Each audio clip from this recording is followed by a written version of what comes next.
Totoo ba na pwedeng mag-withdraw sa mga VUL? Hello mga kaola, this is Trixie and I usually talk about personal finance at pag-uusapan natin ang variable unit link insurance, insurance with investment plan. Based to sa client ko at experience ko na siya sa pagkakaroon or pag-handle ng VUL. Ano nga ba ang VUL? Ang VUL ay variable unit link insurance. Insurance ito na may investment component. Again, hindi siya pure investment, hindi rin siya pure insurance. So ang tanong, pag nag-withdraw ka ba sa iyong insurance with investment plan ay mawawala na ang insurance mo or totally maka-cut off na siya?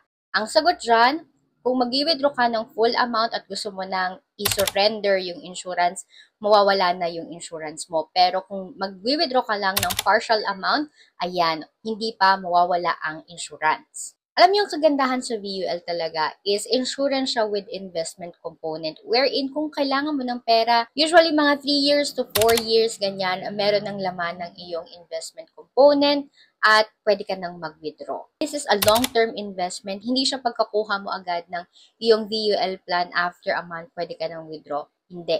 This is a long-term investment. At ang kagandahan pa sa VUL, dahil nga ito ay may insurance component, in case na may mangyari sa'yo, magkasakit, or alam mo na, ay pwede ka pa rin makakuha ng insurance kung ano man yung nakalagay sa policy mo. If you like this type of video at interested kayong kumuha ng iyong sariling plan, meron akong link sa aking profile. Pwede nating pag-usapan ng iyong financial situation.